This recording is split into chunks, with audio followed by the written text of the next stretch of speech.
바야흐로 가을 제철을 맞아 분주한 인삼의 고장.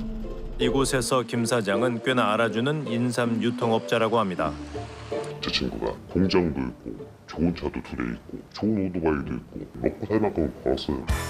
든든한 매출에 탄탄한 사업장으로 주변 친구들마저 흐뭇하게 했다는 김 사장.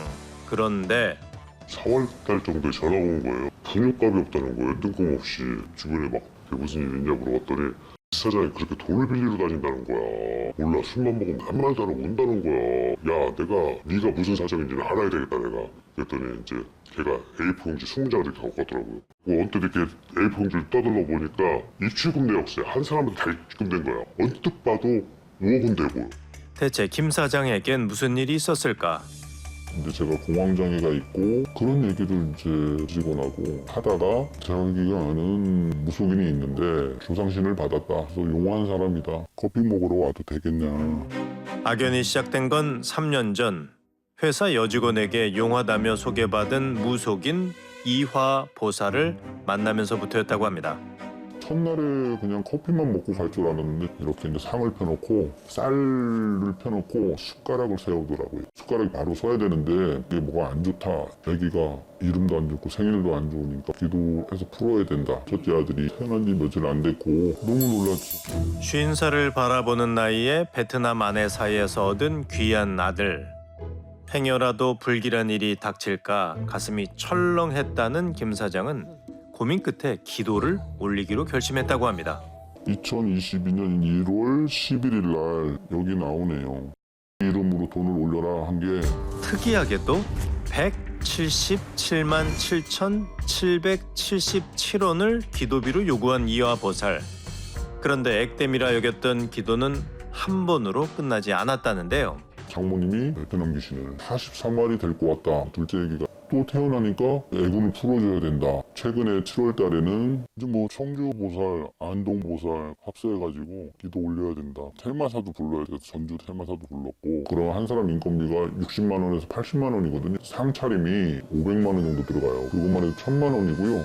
그렇게 김 사장이 지난 3년간 550차례에 걸쳐 기도비와 굿비로 보낸 금액은 무려 7억 2천여만 원이었는데요. 그 당시 생각하면 어쩔 수가 없었어요. 아기들이 먼저고 돈은 두 번째였으니까요. 겁이 났었어요. 그런데 멀지 않은 곳에서 같은 일을 당한 사람은 더 있었습니다. 김 사장과 마찬가지로 인삼 유통업체를 운영하는 박 사장이었는데요. 똑같은 수법이에요. 처음에는 와이프 때문에 했었고 그 다음에 좀 시간이 지나니까 걔가 주변 사람들이 엄마, 아버지, 와이프 또 누구 저기 하면 다 액땜이 끝나고 다 이제는 앞으로 좋은 일만 있을 거다. 그때가 한 얼마를 보냈던 거예요? 777만 7,777원 4명 거. 또 7이 가득한 금액을 기도비로 송금받은 이화보살. 박 사장이 건넨 돈은 모두 2,800여만 원이었는데요. 사실 사장님들이 거액을 선뜻 입금한 데는 또 다른 이유가 있다고 합니다. 내가 돈을 보낸 거는 걔가 용하고 뭐 그런 거보다는 그냥 딱 일주일만 있으면 액땜이 끝나고 일주일 후에 돌려주겠다. 처음에는 돈을 돌려줬어요. 실제로. 돌려받은 거는 1억. 그 큰 돈이 다 날아간다고 하면 시작을 안 했겠죠. 이화보살이 보증금 제도가 있는 특이한 기도를 올렸다는 겁니다. 한동안은 정말 돈을 되돌려주기도 했다는데요. 하지만 언젠가부터 그녀의 말이 바뀌었답니다. 이게 일이 3년 전부터 시작된 일이요. 뭘 어떻게 하겠다. 어느 정도 기다려라. 그래야지 나도 뭘 어떻게 하지. 그럴 게 뭐가 있어, 사장님. 일을 해서 좋은 거 사장님이잖아. 사장님 살리려고 했던 마음밖에 없어. 수달에서 수년간 이어진 기도가 아직 끝나지 않아 돈을 돌려줄 수 없다고 말했다는 겁니다.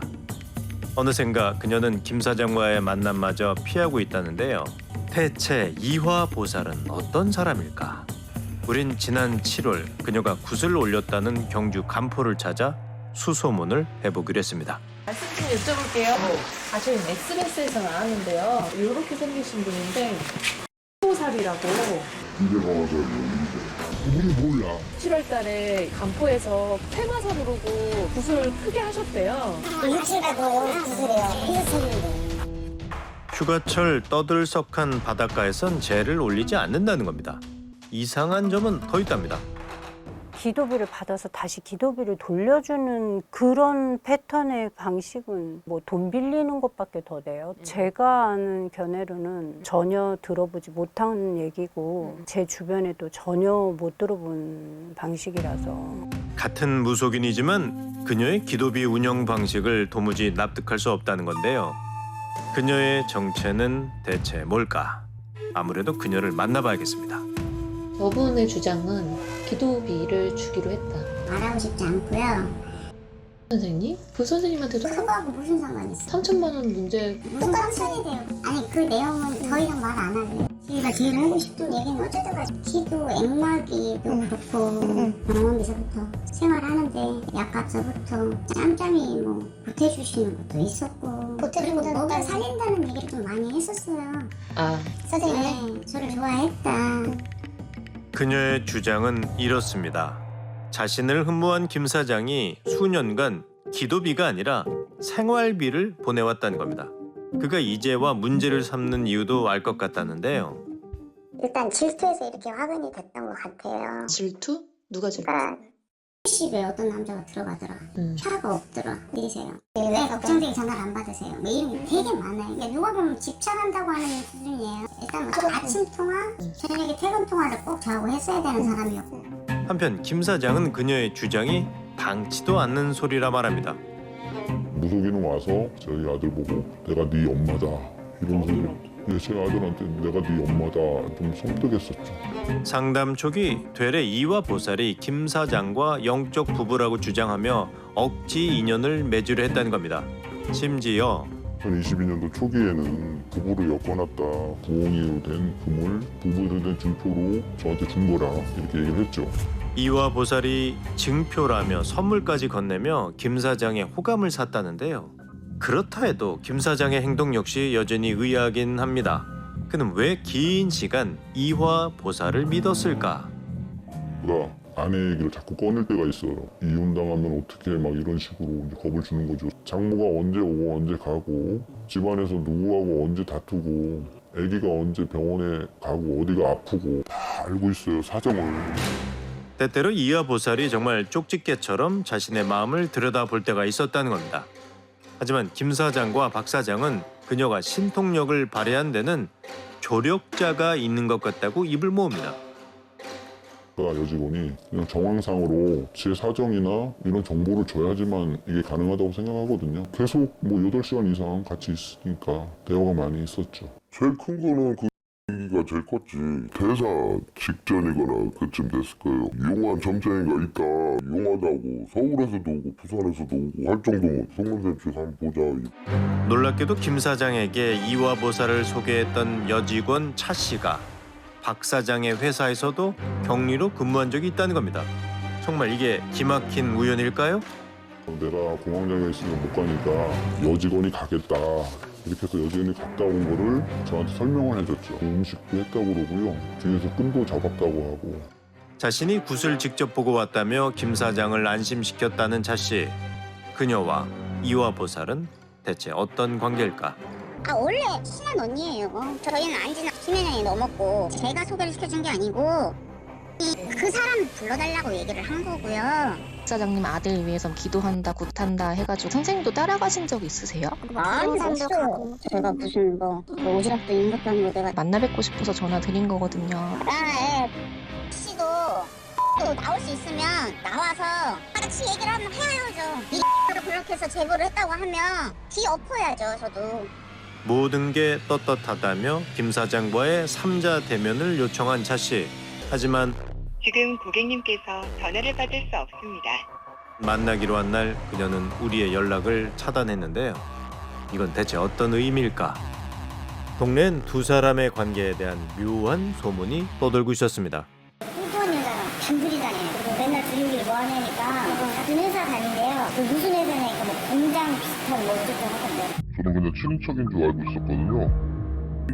뭐 이렇게 맨날 바쁘셔요 하면서 이제 그냥 얘기했던 부분 중에 부동산 일을 뭐로 하고 한다. 저희가 인지적으로 이분은 부동산 일을 하는 사람이다. 그냥 그렇게 느끼고 있었어요. 두 사람이 뭔가 동업 관계인 걸로 의심이 된다는 겁니다. 과연 밝혀지지 않은 진실은 뭘까? 김 사장은 3년의 악몽을 끊어내기 위해 이화 보살을 사기 혐의로 고소했습니다. 그리고 수사기관에서는 이화 보살과 차 씨의 공범 여부에 대해서도 철저히 수사하겠다는 뜻을 전해왔는데요. 이 사건은 어떻게 마무리될까? 행위자가 기도나 구술한 상황이 전혀 없다라면 사기 혐의가 적용될 가능성이 굉장히 높을 것 같습니다. 사기죄의 경우에는 10년 이하의 징역 또는 2천만 원 이하의 벌금의 처하도록 규정되어 있습니다. 우리와의 인터뷰가 끝난 뒤 이화 보살은 김 사장에게 한 통의 문자 메시지를 보내왔다고 합니다. 하지만 사장님들의 상해버린 속은 도무지 치유될 것 같지가 않는데요. 그 사람들이 호의호식하고 저는 고통 속에 있고 너무 화가 나고 숨을 쉴 수가 없어요. 내 애기들하고 제가 3년 동안 행복해야 될 시간이 다 날아가 버린 거죠. 괘씸하고 뭐 처벌이 좀 따르고 했으면 좋겠지. 그런데 바로 어제 제작진 앞으로 또 한 통의 전화가 걸렸습니다. 네, 여보세요? 손을 당한 적이 있어가지고 그분한테 점을 한번 봤었는데 뭐 꿈에 보이는데 기도를 드려줄 테니 뭐 77만 원, 777만 원 뭐 이런 식으로 돈을 주면 기도를 드리고 다시 돌려주겠다. 근데 그거를 안 주는 거죠. 네. 근데 한두 명이 아니었어요. 여러 명인 걸로 알아요.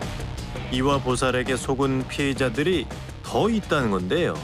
신의 이름으로 불운을 예언하고 돈을 가로채며 거짓을 말했던 이화 보살. 끝없이 억울함을 호소하는 그녀는 자신의 미래를 어떻게 점치고 있을까요? 신통력이 없는 우리도 그 모습을 알 것만 같습니다.